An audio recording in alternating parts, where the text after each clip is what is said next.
Okay. Good evening, everybody. And today is a very interesting day and also a week. This week, there are two great people and great sages, actually, in history that have passed away. The first one is the 20th of Tevet, which is the 20th of Tevet, which is the Rambam, Maimonides, who was a great physician and also a great scholar. The second one, and he lived in about the 11th century. And the second one is the Alter Rebbe, who lived in the 18th century.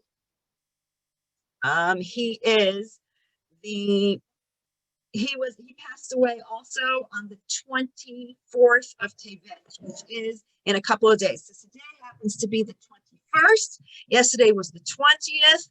And at the end of this week, on Friday, is going to be the 24th. So we are right in the middle between two very great people passing away in history. So we're going to talk mostly about the Rambam and about health. But before we get to that point, I just want to bring out some similarities between the Rambam, who passed away, Maimonides, on the 20th Tevet, and the Alter Rebbe, who passed away on the 24th of Tevet. So if we know that the Rambam wrote two great works, one is called the Mishnah Torah, which is all about the halacha, about the different laws that we have in the different laws that we have in Judaism. And the second work that he wrote was Moreh Nevuchim, which was more like a philosophical book that also included many different philosophy ideas, which were more like esoteric ideas, not as much revealed ideas. Whereas we see the same thing with the Alter Rebbe. He was the first Chabad Rebbe. He wrote the Shulchan Aruch, which is called the Alter Rebbe Shulchan Aruch, which is a code of Jewish law, also on the laws of the Jewish people, like the Code of Jewish Law, and a Tanya, which is more esoteric, more philosophical. So they both wrote very, very, very great works. If we know the name Shne'ar, which is the Alter Rebbe's name, means two lights. Two lights, which is interesting because I named my son Shne'ar Zalman after the Alter Rebbe because he was born a day after the Alter Rebbe's passing, which is the end of this week. Now it says about the Rambam, who was Maimonides, who passed away yesterday in history. It says, "Mimoshe lim Moshe lo kam kemoshe." From Moshe to Moshe, there was no Moshe. From Moses to Moses, there was no great person like Moses. Moses meaning the Moses who got the 10 Commandments and took the Jewish people out of Egypt, all the way to Moses Maimonides. He is the one that was also just as great as Moses. That's how great this Rambam was. Now, he lived in a very dark time where he had to run away to Egypt at the end. You know, his story is, and he was a doctor for the Sultan.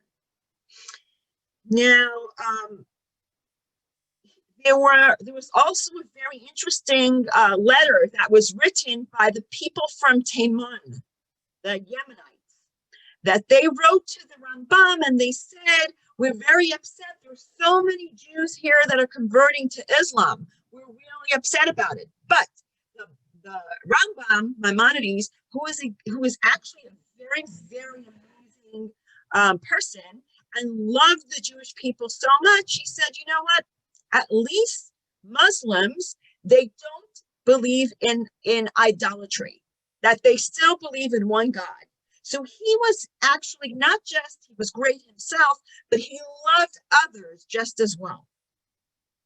There's an interesting story of the Rambam, which I'm just going to bring one more story about him, that he was the doctor of the Sultan, and there were a bunch of advisors there And they were discussing, is a person different than an animal? Can't an animal learn to do things like a person? And Maimonides says, absolutely not. An animal is instinctive, and a human being has choice, and they make decisions. And they were arguing back and forth. The Rambam kept saying, regular people make decisions. Animals don't. Animals are instinctive. So they said, okay, fine. Let's train a cat to be a butler. Oh, Rambam says, sure, why not? So they got a cat and they started to train this cat to be a butler.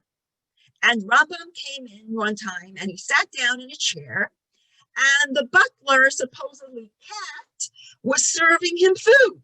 So the Rambam opens a little box and he takes out a mouse, and the mouse jumps out. And what do you think happened? Of course, the cat ran after the mouse, because an animal will be an animal, because his instincts overpowers whatever he's thinking. He has no thought process. So what happened at the end was that Rambam says, you see, an animal will always be an animal. And he felt that a human being needs to act like a human being. So let's go to understand that the Maimonides was not just an amazing scholar, but he was also a physician. And in his writings, he wrote a lot about health. And what we're going to do today is we're going to go through all the different things that Maimonides says about health and kind of analyze it a little bit. So the first thing Maimonides said about health was, whoever, I'm reading directly his quote, whoever conducts himself in the way set forth, in other words, whatever he will tell us, I will guarantee that he will not get sick throughout his life.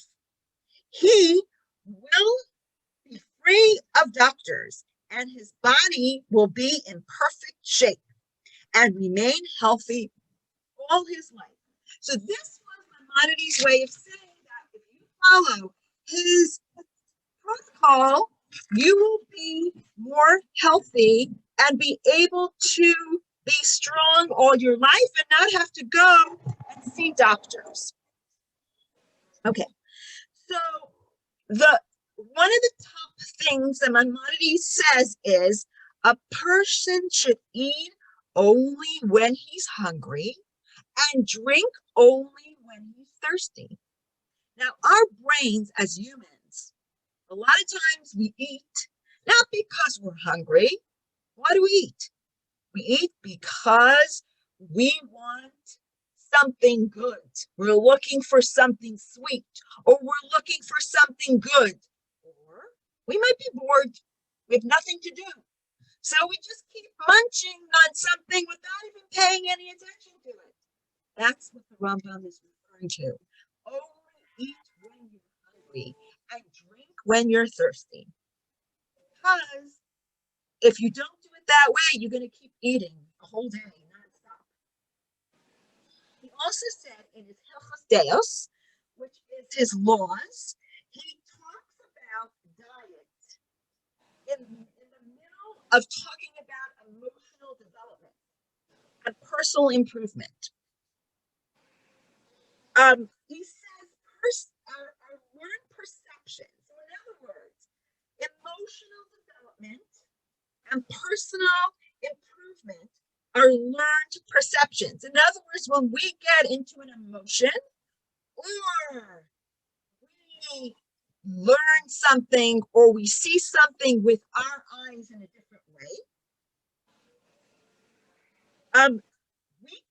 diet is a learned, he's saying diet is a learned habit.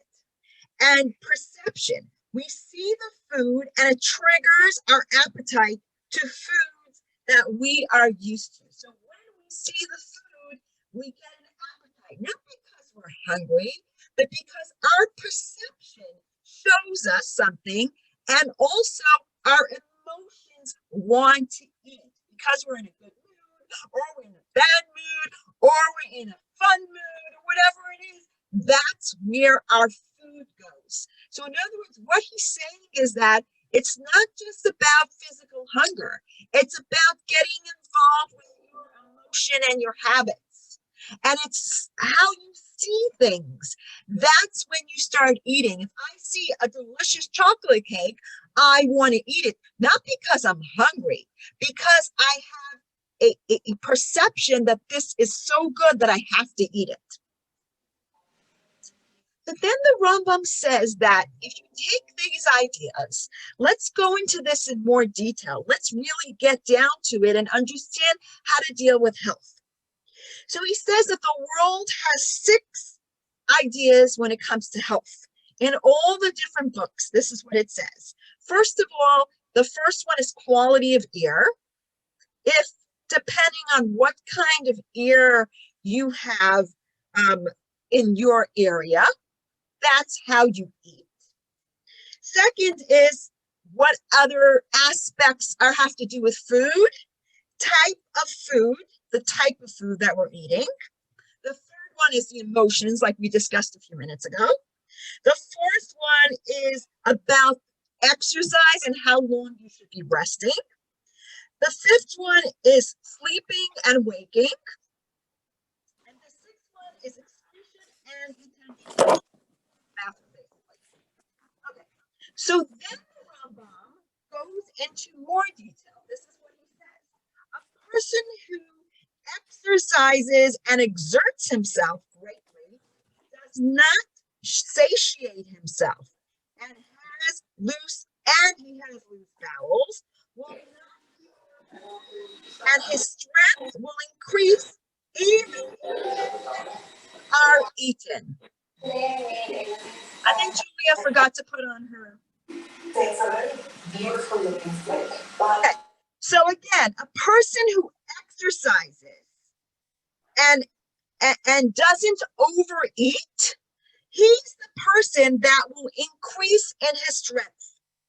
But a person who does not exercise, delays relieving himself, like I need to go to the bathroom and I keep holding it in, or suffers from constipation. You have such a stomach ache, you can't go to the bathroom, will suffer from pain all his life, and his strength will fade, even if correct foods are eaten. So even if he eats the right food, but he overeats, or he doesn't go to the bathroom properly, or he overeats, all the rules of medicine, and in other words, if correct foods are eaten and all the rules of medicine are kept, he still can get sick if he overeats and he doesn't go to the bathroom in the proper time.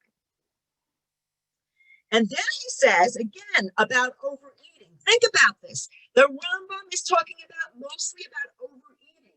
He says we just overeat. Again, what was his theme? His theme was eat when you're hungry, drink when you're thirsty.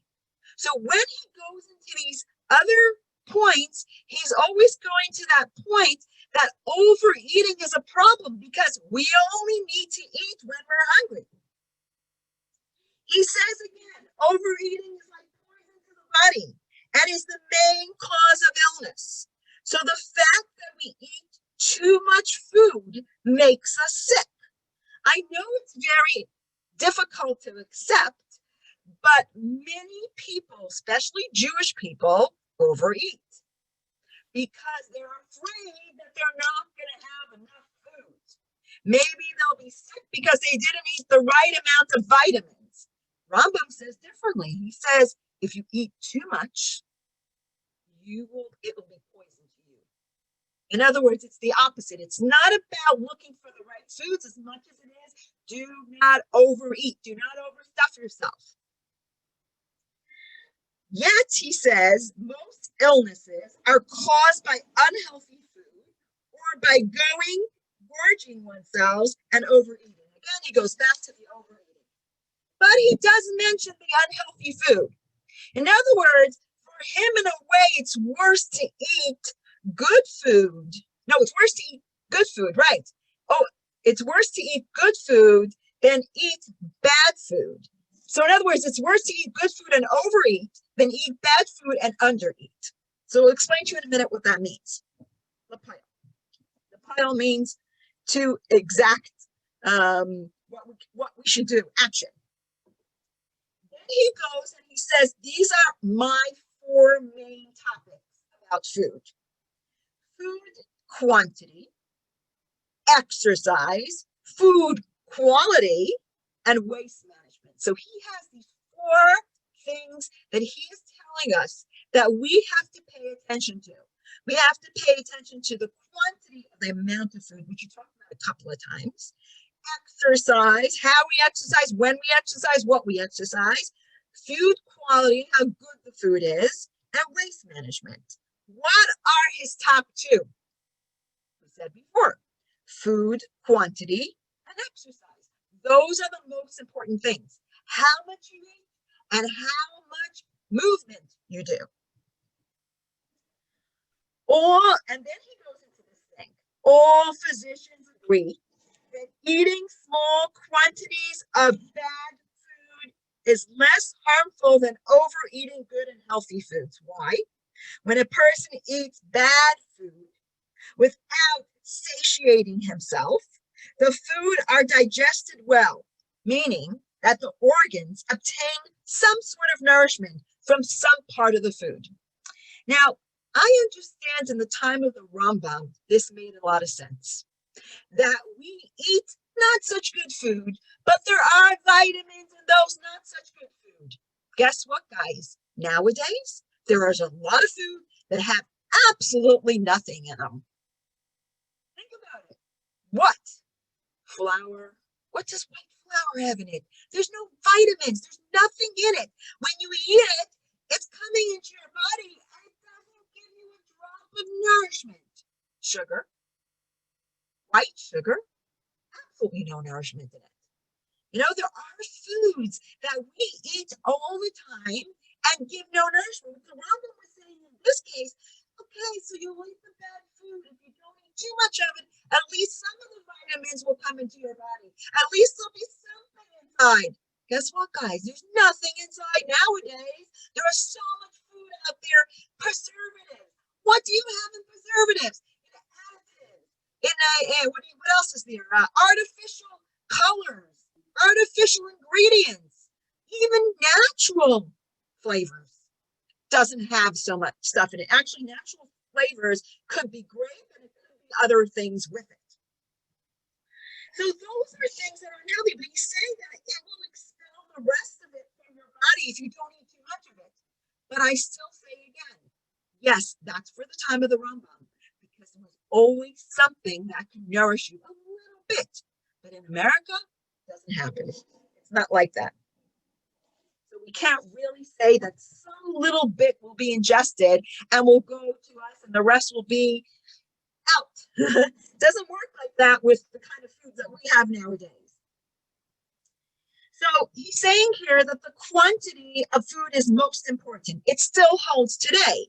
According to the Rambam, it still holds that our quantity of food is more important. In other words, how much food we eat in every meal. But on exercise, this is what he says. A person who customarily exercises before meals does not have to be as careful. In other words, he's saying that exercise helps you so much before you eat. In other words, it's not exercising after you eat, it's exercising before you eat.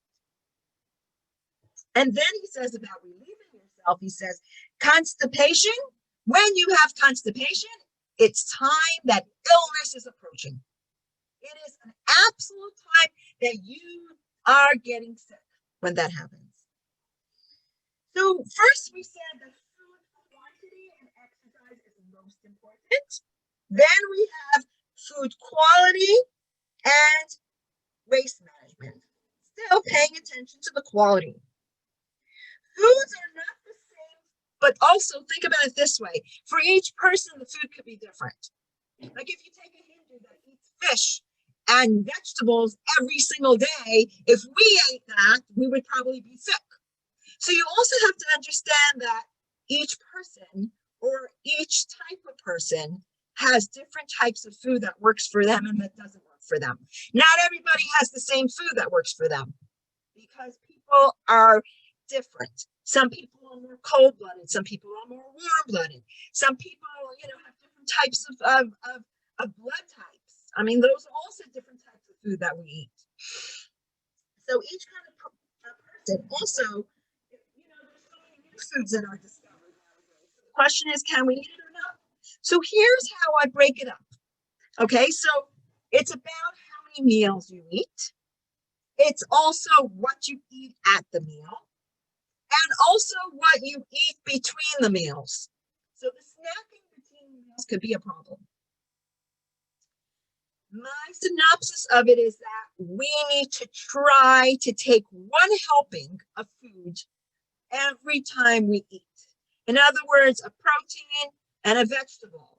You can take a whole plate full, but if you're going to go for seconds, please take only the vegetables, because otherwise you're just going to keep all this too much quantity of food. So that would be at the meal. And also between the meals. What do we actually eat between the meals? Do we eat all kinds of snacks, or do we actually eat fruits and vegetables between the meals? And then how many meals do we eat? In the old days, they only ate 2 meals a day.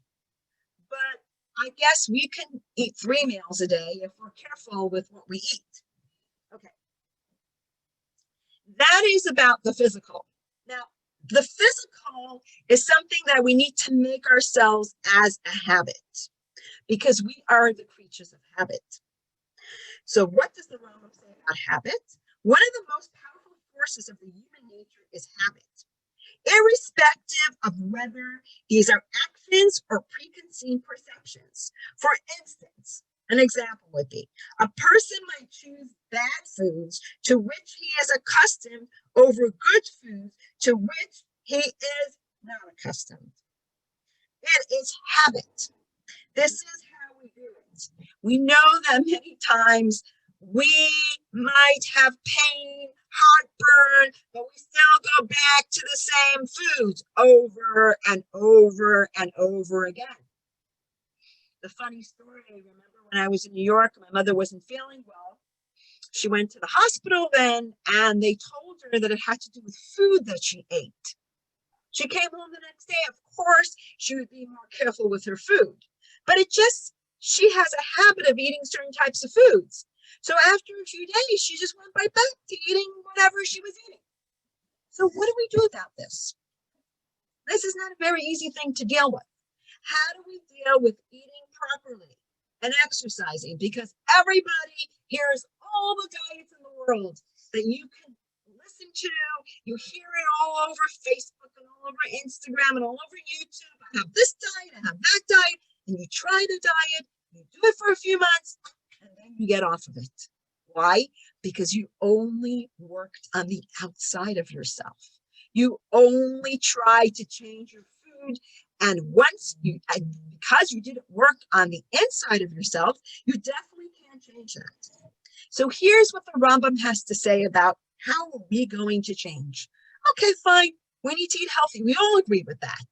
But how are we going to work on our character? So what does he say about positive behavior? Here how he gives an example. Characteristics are not acquired by doing great positive acts, but rather through repetition of many positive acts. For example, I give 1,000 gold coins to one charity, will not accustom the person to the trait of generosity. What would accustom the person? Because when I give one coin to 1,000 different charities, that accustoms me to the trait of generosity. Right? Why? Because the one act, that is an arousal for the goods. But if I keep doing the same act over and over and over again, I will get to that point. Because it takes time to get into our subconscious. It's like when you have a negative emotion and you feel badly about yourself, the more you tell yourself you're wonderful and you're great, it might sound stupid, but after a while you say, you are a wonderful person. You are a great person. You are a great person. You keep telling yourself that repetition, over and over and over and over again. What happens? Definitely, what will happen to you will change because you repeat it to you many, many times. So it's the same thing.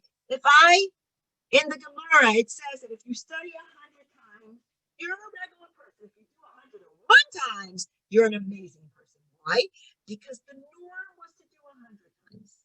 And the 101st time was not the norm. So if you can break yourself to get to the point of doing it much more times than norm, then you've come over that. So what happens? The only way I'm going to change my way of eating is if I practice, and it becomes a habit.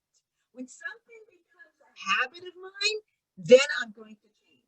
It's the same thing when I said, like we said, before you go to sleep, write 3 things of gratitude for the day.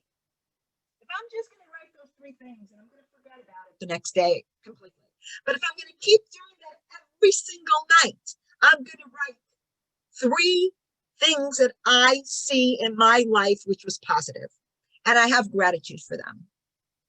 Then, after a while, it'll become a habit, and it will change the way I think. So, your consciousness needs habit. So, if I'm going to change something in my diet, I suggest we do one little thing at a time. If we do that one little thing and we change it and it becomes a habit, then we can add something else.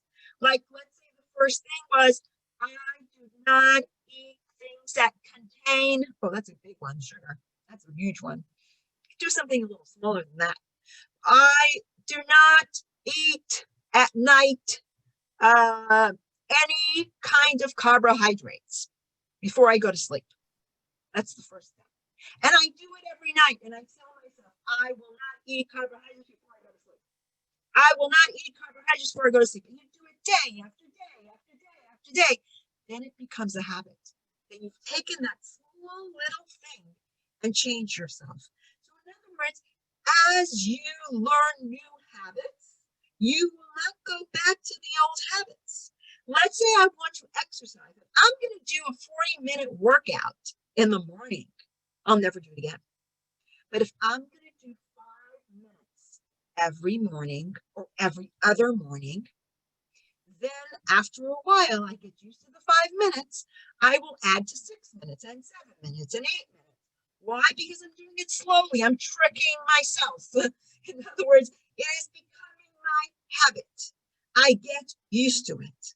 So the more little habits we work on ourselves to make those changes, the more we're going to actually change ourselves to be in a more healthier state. In other words, we cannot take a huge diet, a crash diet, because when we take the crash diet, we'll never change. If we take one piece at a time and make it a habit, then eventually we'll be able to do it. And that's my point. And that's the Rambam's point, that it's habitual. And you can't change a habit in one moment, because you have to remember that everything you've been doing all your life is in your subconscious. Remember we talked about last week about the subconscious? The subconscious is pleasure and willpower and faith.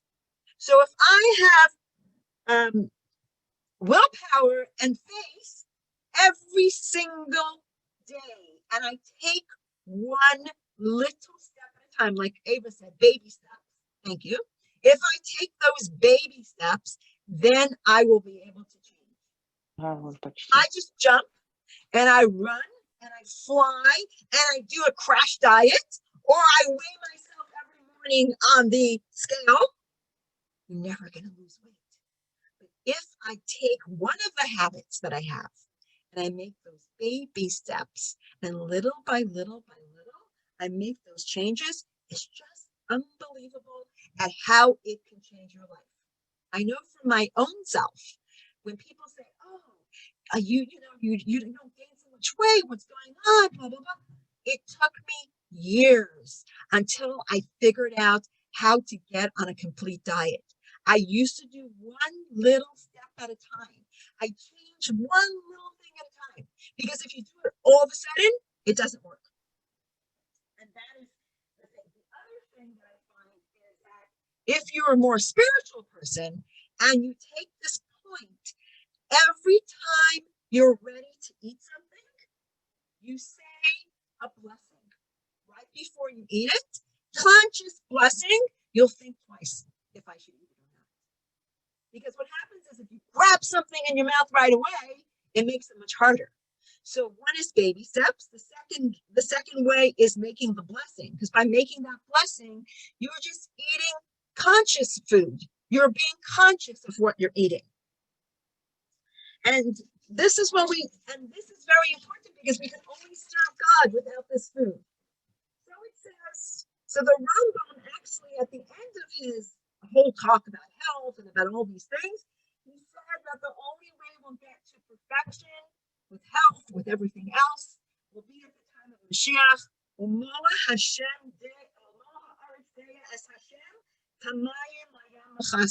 That everybody will see the truth with their eyes, completely with their eyes, the knowledge of God, like the ocean spreads out its water. And this is what it is. So in other words, we're hoping that very soon we'll be able to understand how to get to this healthy place in an easy way. Now it's going to be a little bit difficult. So little by little, we will try with our baby steps. So if anyone has any questions on health or different ideas, please ask now, because I also want to know what you guys are thinking, because it's hard to really do a monologue if I don't have a feedback from some people that are going to give me questions on what they want to know about health. Anybody? Mattie? Yeah.